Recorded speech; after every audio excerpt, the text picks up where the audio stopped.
Katika tukio la kuhuzunisha lililotokea hivi karibuni, Mzee Meshak Opiyo kutoka eneo la Kabondo Kasipul katika kaunti ya Homa Bay ameelezea kwa uchungu mkubwa jinsi mwanao wa kipekee Albert Ojwang alivyokamatwa na baadaye kupoteza maisha yake akiwa mikononi mwa maafisa wa polisi. Leo hii matokeo inatokea kwamba mtoto wangu amekufa kwa majeraha ya kupigwa.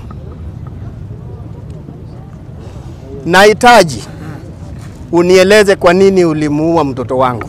Kwa sauti ya majonzi, Mzee Meshak alisema kwamba Albert alikuwa mtoto wake wa kipekee na ndiye aliyekuwa tumaini lake la maisha. Alieleza kwa maumivu kuwa amemlea mtoto wake tangu akiwa mdogo hadi alipomfikisha katika chuo cha kiufundi cha Pwani, akiwa na matumaini makubwa ya maisha mazuri kwa kijana wake. Siku ya tukio, Albert alikuwa nyumbani kwao akimsaidia baba yake na kazi ya shambani. Albert alikuwa akipanda mboga na baba yake alikuwa akipalilia mahindi. Kijana huyo alimwomba baba yake pikipiki ampe ili aende eneo la Linga kuchukua miti. Aliporudi, familia ilikaa kwa pamoja wakaanza kula chakula cha mchana. Wakati huo pikipiki 3 zilifika nyumbani, 2 zikipita nyuma ya boma na moja ikisimama mbele. Mzee Meshak alitoka nje kwa heshima kuwapokea wageni ambao walijitambulisha kuwa ni maafisa wa polisi. Mmoja wao aliitwa Sigei, wengine wakitoka maeneo ya Ugenya na wengine wakitoka maeneo ya Mawego. Walisema wamekuja kumkamata kijana wake Albert kwa madai ya kumtusi bosi wao kwa mtandao wa kijamii wa Twitter. Walimfungia pingu na kuondoka naye hadi kituo cha polisi cha Mawego. Mzee Meshak akiwafuata nyuma.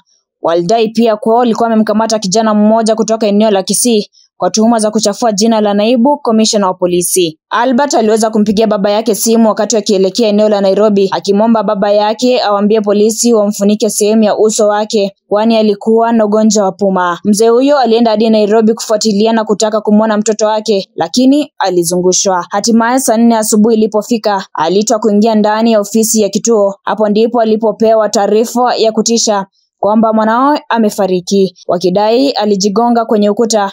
Mzee Meshak amesema kuwa hakupata tena wale mapolisi waliomkamata mwanae, aliwaona 3 tu. Ameomba serikali muonyeshe ukweli kuhusu kifo cha mwanae, akisisitiza kuwa mwanae hakujiua bali aliuliwa akiwa mikononi mwa polisi. Maneno yangu hata ni machache tu, sina maneno mengi. Naibu mkuu wa polisi Bwana Eliud Lagat, wewe ndiwe uliyetumana watu wako ma-DCI waje nyumbani, waje wachukue mwanangu ili wamlete Nairobi. Katika machozi na kilio, Mzee Meshak ameomba msaada wa serikali na anataka haki itendeke. Beverly Boke, Kenya Coastal News. Hii yetu ya Kenya, pamoja na heshima ninayopatia watumishi wa serikali ambao wanatumikia nchi hii yetu, nilipeana kijana wangu kwa heshima hiyo mkononi mwako, maana nilipata habari kupitia kwa watu